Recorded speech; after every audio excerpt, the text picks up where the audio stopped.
자,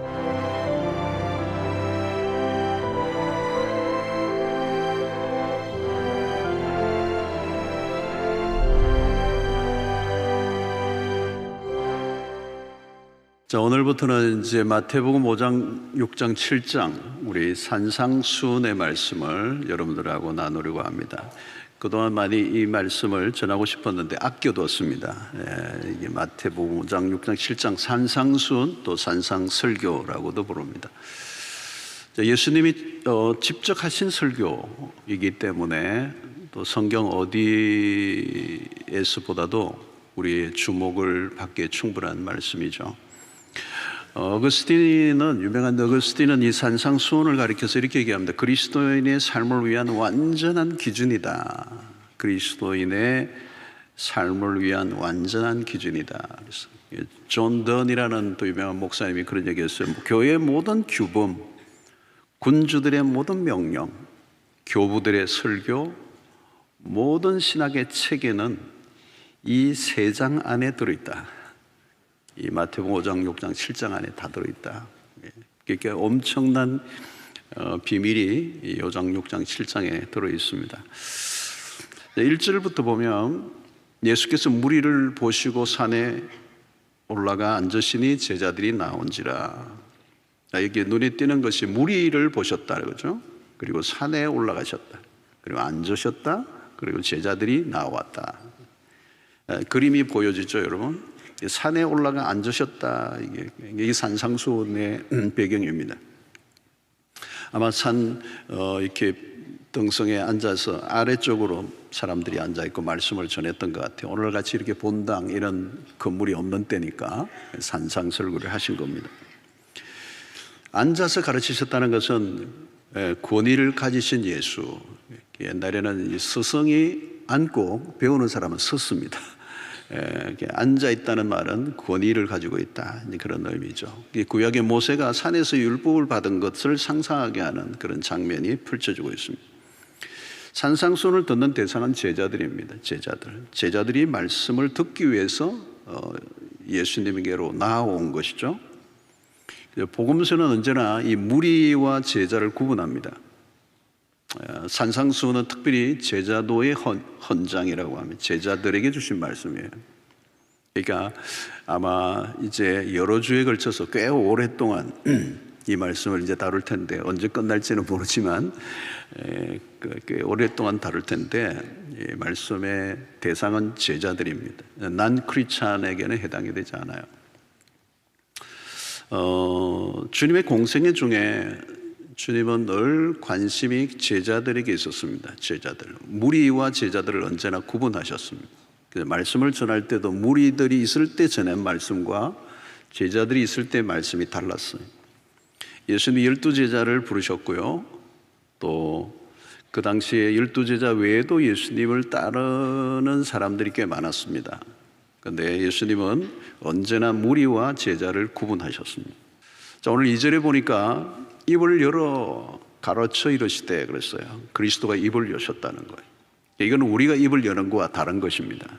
그러니까 그냥 포멀한 대화를 한 것이 아니고 하늘의 뜻을 선포하신 거죠. 그래서 예수님이 입을 여셨다는 말은 계시적 의미가 있습니다. 자, 주님의 입에서 나오는 말씀은 매우 중요하죠. 그래서 마태복음 4장 4절에 보면 예수께서 대답하여 이르시되 기록되었으되 사람이 떡으로만 살 것이 아니요, 그 다음에 뭐죠? 하나님의 입으로부터 나오는 모든 말씀으로 살 것이니라 하였느니라.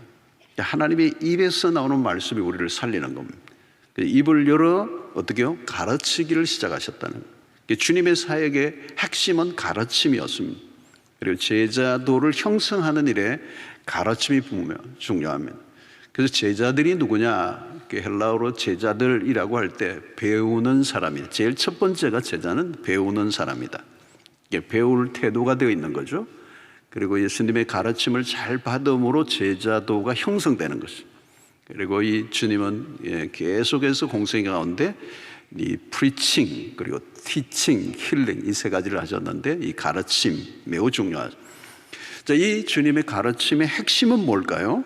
하나님의 나라입니다. 그래서 바로 앞장 4장 17절에 보면 이때부터 예수께서 비로소 전파하여 이르시되 회개하라. 천국이 가까이 왔느니라 하시더라. 이 천국, 이게 뭐예요? 하나님의 나라 같은 말입니다. 이 하나님의 나라는 이 성경 전체에서 매우 핵심적인 주제입니다. 산상수훈은 이 하나님의 나라 안에서의 삶이 무엇인가를 알려주는 겁니다. 여러분, 이 하나님의 나라라고 할 때 항상 핵심은 그 하나님의 나라를 누가 다스리느냐는 거예요. 왕이 누구냐? 바로 그분이 그리스도이시다 하는 것입니다. 그래서 산상수훈은 그리스도의 왕되심을 인정하며 그 인정한 사람들이 어떻게 살아야 할 것인가를 가르쳐 주는 것입니다. 그리스도가 오심으로 이제 하나님의 나라가 시작되고 새로운 왕의 통치가 시작이 되었다. 이제 그분의 통치 아래 살아갈 때 일어날 일들. 그래서 산상수훈은 윤리적인 설교가 아니고 하나님 나라 백성들의 존재의 방식을 알려줍니다. 그래서 내가 어떻게 살 것인가 보다 더 중요한 것은 내가 누구인가에 초점을 맞추는 것입니다. 언제나 그렇습니다. 내가 어떻게, how to 어떻게 살 것인가 아무리 노력해도 답이 안 나올 때가 많습니다. 중요한 건 내가 누구인가를 먼저 인식하는 것. 내가 하나님의 백성이라고 하는 이 정체성을 확인하게 하는 것. 그렇기 때문에 내가 어떤 존재인가를 알면 어떻게 살 것인가가 그 다음에 나오는 것입니다. 자, 마태복음은 특별히 그리스도를 왕으로 소개합니다. 왕. 그래서 이번 이 마태, 마가, 누가, 요한복음 다 그 복음서마다 그리스도가 누구인가가 다 다르죠. 근데 이 마태복음의 핵심은 그리스도가 왕이시다는 겁니다. 이 왕이시다라고 하는 걸 나타내는 것은 마태복음 1장에서도 시작이 됩니다. 1장에서 왜 예수님의 이 유대의 족보가 나오느냐? 족보가 그냥 나오는 이유는 그분의 왕대심, 왕의 계보를, 다윗의 후손으로 온 그 왕의 계보를 알려주는 겁니다. 자, 그리스도는 세상이 말하는 왕이 아닙니다. 전혀 새로운 왕. 통치 스타일이 전혀 달라요. 이 하나님의 나라는 그분이 통치하시는 나라. 그래서 우리는 예수를 믿는 순간 그 하나님의 나라의 일원, 시민이 된 겁니다. 그래서 우리는 예수 그리스도가 오신 그 이후에 우리는 하나님의 나라 안에 들어와 있는 거죠. 당연히 그리스도를 왕으로 모셔야 합니다. 그래서 왕이신 그리스도를 무엇으로 우리를 다스리시냐? 왕이 우리를 어떻게 다스리시죠? 그 다스리는 방식은 하나님의 말씀을 통했습니다. 그래서 왜 우리가 말씀을 중요하게 여겨야 하느냐? 왕의 권위. 우리가 읽는 모든 말씀은 왕이 우리에게 주는 메시지, 하나님의 나라, 그 왕이신 분이 우리에게 어떻게 살라고 하시는 말씀을 알려주는 겁니다. 그래서 우리가 말씀을 읽고 공부하고 묵상할 때마다 주의 깊게 들어야 할 이유는 왕의 명령이고 그 왕의 다스림 안에 들어가기 위해서 우리는 그 말씀에 귀를 기울여야 하는 것입니다. 자, 이 하나님의 나라 안에는 역설이 있습니다. 이미 하나님의 나라가 가까웠다. 이미라는 already라는 말씀과 not yet, 아직 임하지 않은 하나님의 나라 사이에 우리가 있어요. 그래서 여기에는 긴장감이 있는 겁니다. 하나님의 나라가 이미 예수 그리스도 오심으로 시작이 되었습니다. 그러나 아직 완성된 건 아니에요. 오고 있는 하나님의 나라가 있습니다. 아직 임하지 않은 하나님의 나라. 이 사이에 우리가 끼어 있어요. 여기에서 우리는 치열한 싸움이 벌어지고 있습니다. 그래서 우리가 하나님의 나라의 방식으로 살아가려고 하지만 우리는 이 세상과 그리고 마귀와 내 육체와 싸워야 되는 거예요. 그래서 여러분, 신자로 살려고 하면 예수 그리스도를 믿고 이제 신자가 된 순간부터 평화로운 삶이 아니에요.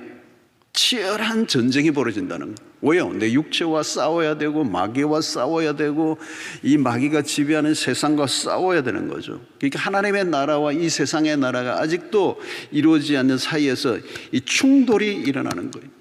그래서 그리스도인으로서 세상 속에서 살아가면 반드시 갈등이 있게 되고 불편하고 힘들고 그런 것입니다. 옛날에는 그냥 편안하게 살았는데 왜 요즘은 이렇게 힘들어졌지? 예수를 믿고 있기 때문에 그렇다는 것입니다. 자, 그렇다면 여러분, 우리가 다르게 산다는 말은 뭘까요? 우리는 이 세상 속에서 우리는 그냥 물과 기름처럼 그냥 개토화돼서 살라는 얘기는 아니에요. 우리가 살아야 될 삶의 방식이 무엇인가를 예수님은 정확하게 정의를 이 산상수훈 안에서 하고 있습니다. 마태복음 5장 13절로 16절을 보면 너희는 세상의 소금이니 소금이 만일 그 맛을 잃으면 무엇으로 짜게 하려? 후에는 아무 쓸데없어 다만 밖에 버려져 사람에게 밟힐 뿐이니라. 너희는 세상의 빛이라.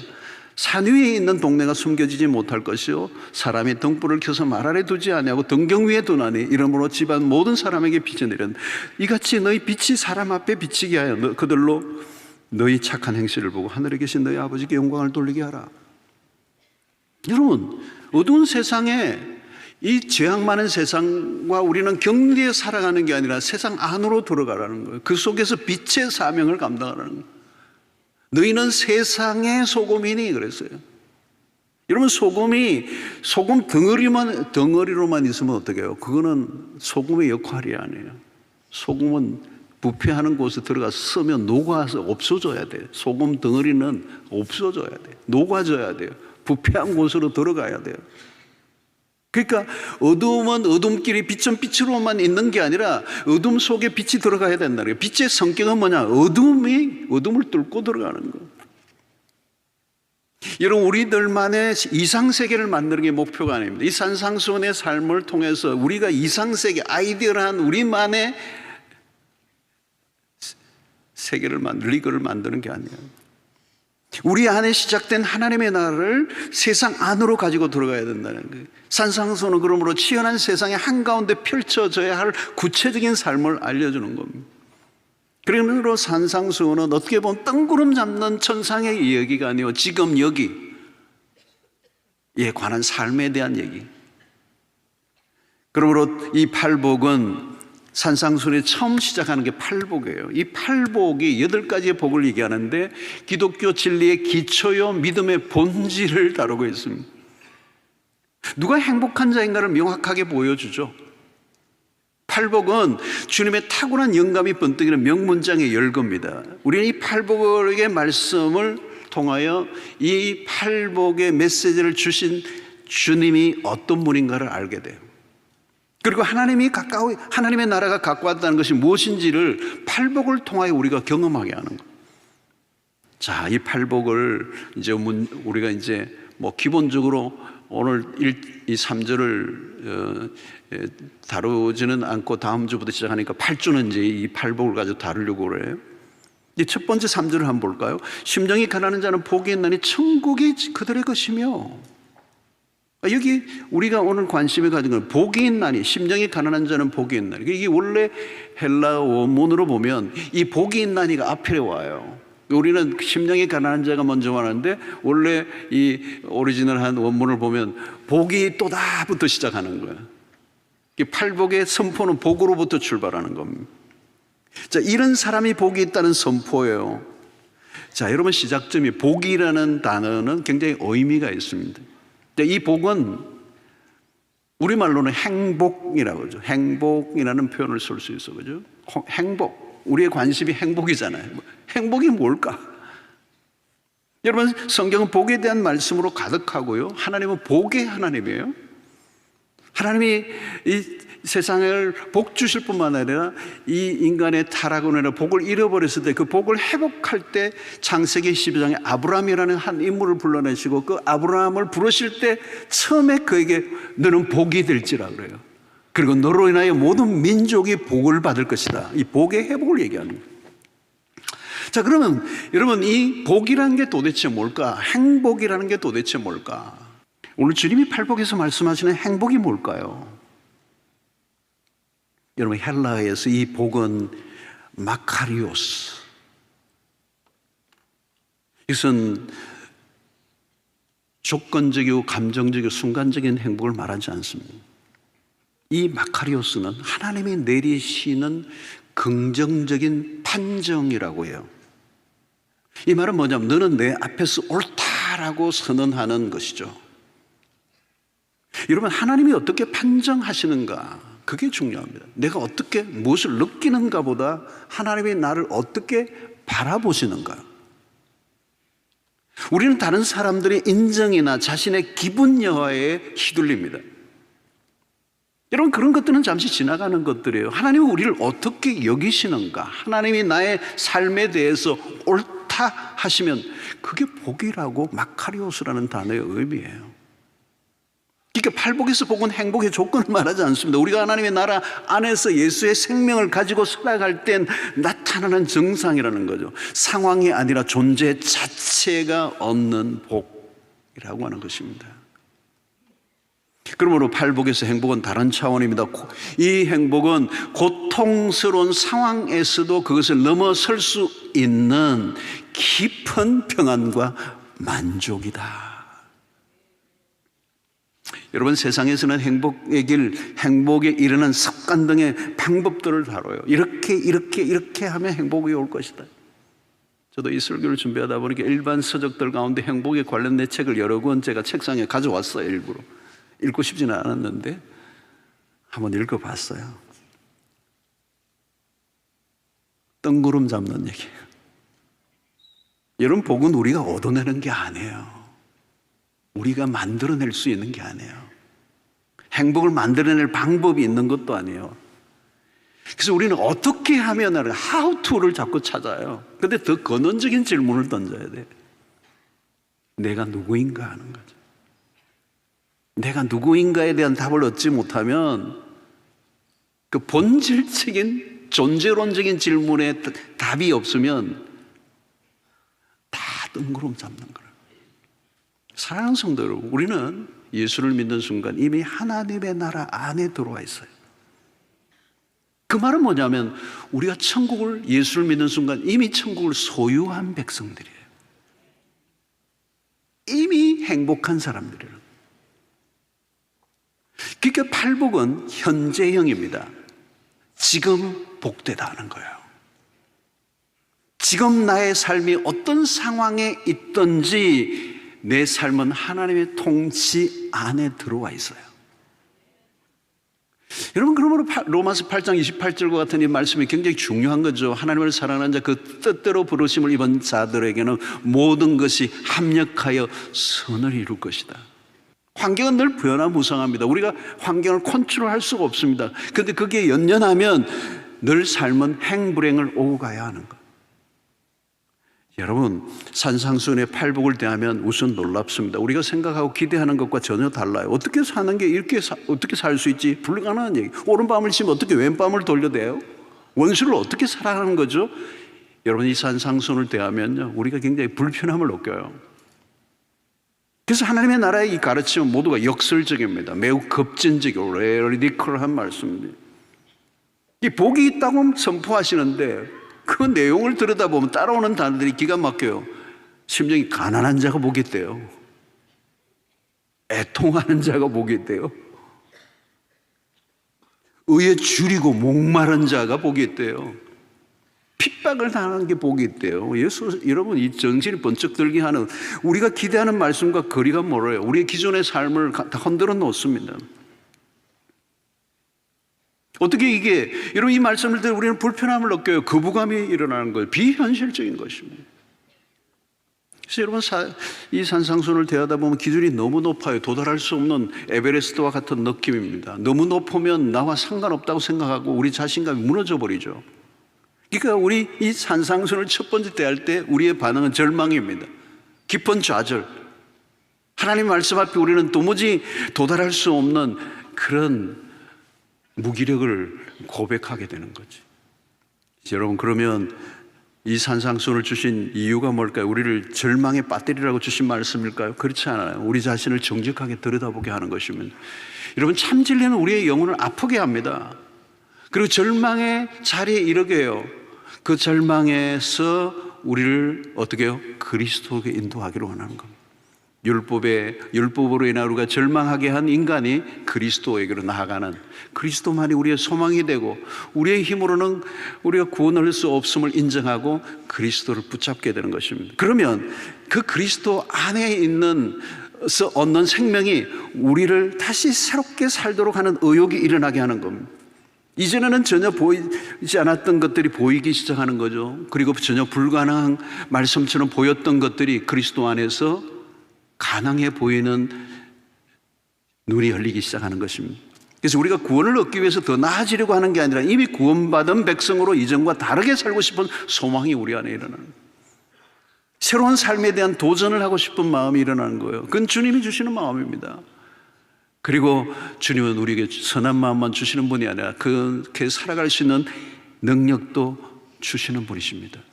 그러므로 이 산상수훈의 처음은 힘들어요. 그러나 말씀 안으로 들어가면 조금씩 문이 열리면서 우리로 하여금 자유롭게 하는 역사가 일어나게 될 것입니다. 여러분, 이미 하나님의 나라는 시작되었습니다. 이 완성된 하나님의 나라 우리에게 다가오고 있어요. 그리고 우리를 그쪽으로 이끌어 가기를 원하십니다. 여러분, 내가 그리스도인인가? 내가 진정한 그리스도의 제자인가? 내가 진짜인가 가짜인가를 판별하게 하는 말씀이 오늘 이 말씀 가운데 있습니다. 여러분, 그러므로 이 산상수훈은 그리스도인들에게만 적용이 돼요. 그리스도의 왕되심을 인정하는 사람이라면 이 말씀이 얼마나 기가 막힌 말씀인가를 깨닫게 될 것입니다. 사랑하는 성도 여러분, 이 하나님의 나라는 어떤 정치 계획이나 사회 계획을 말하지 않습니다. 인간의 힘으로 새로운 세상을 만들 수 없습니다. 왕 대신 그리스도만이 새로운 나라를 세울 수가 있어요. 우리에게 요구되는 것은 새로운 신분에 걸맞는 새로운 삶의 태도를 이 팔복에서부터 가르칩니다. 그래서 심령이 가난한 자, 애통하는 자, 온유한 자, 의에 줄이고 목마른 자, 긍휼히 여기는 자, 마음이 정결한 자, 그리고 화평하게 하는 자, 의를 위하여 핍박을 받는 자, 이 모든 것, 이 팔복이 바로 우리를 높은 세계로 이끌어 올리십니다. 그래서 이 마태복음 5장의 마지막 절인 48절에 이렇게 말해요. 그러므로 하늘에 계신 너희 아버지의 온전하심과 같이 너희도 온전하라. 여러분, 이런 말씀 우리에게 좌절하게 하시려고 주신 게 아닙니다. 이게 가능한가? 근데 여러분, 우리에 대한 주님의 선포예요. 그리고 주님이 그곳까지 우리를 이끌어 가시겠다는 약속이 들어 있습니다. 우리를 얼마나 존귀하게 여기시는가를 알 수가 있어요. 그래서 우리가 바라볼 정상인 겁니다. 정상. 그래서 우리가 그리스도를 바라보고 그리스도를 따라가고 그리스도를 닮아가는 이 목표를 가지도록 하늘에 계신 너희 아버지의 온전하심과 같이 너희도 온전하라고 우리에게 도전하고 있는 거죠. 사랑하는 성도 여러분, 주님은 우리의 삶을 통해 하나님의 나라의 모습이 어떠한가를 세상 속에 드러내고 싶어 하시면, 지금 우리는 마지막 때를 살고 있고요, 세상이 많이 무너져 있고 어둡고 질서가 깨어져 있는 이 세상 속에 하나님의 나라를 도래케 하시기를 원하시는 주님이 오늘 이 팔복을 통하여 우리가 그 길이 무엇인가를 알려주고 있습니다. 사랑하는 성도 여러분, 그냥 교회를 다니는 것, 또 때로는 교회 직분에 만족하지 마시고 그리스도의 제자의 길을 걸어가시는 여러분들이 되시기를 축원합니다. 우리가 추구하는 것은 하나님의 나라예요. 그래서 우리의 시선을 아래로 떨어지지 말고 세상의 사람들이 가는 길과 전혀 다른 길로 우리를 안대한다는 사실을 기억하고 앞으로 여러 주에 걸쳐서 이 산상수훈을 살펴보는 가운데 희미해진 방향 기준을 다시 재확인하고 재정립하는 시간이 되기를 바랍니다. 성도 여러분, 우리는 이미 복을 받은 사람들입니다. 누구도 빼앗아갈 수 없는 참 복을 받은 사람들입니다. 그것이 하나님의 선포예요. 그래서 주님은 참 행복은 여기 있다고 선포합니다. 다른 곳에서 행복을 찾아 헤매지 말라는 거예요. 여기서부터 우리의 시작점이 되어야 합니다. 세상 사람들과 추구하는 방식이 전혀 달라요.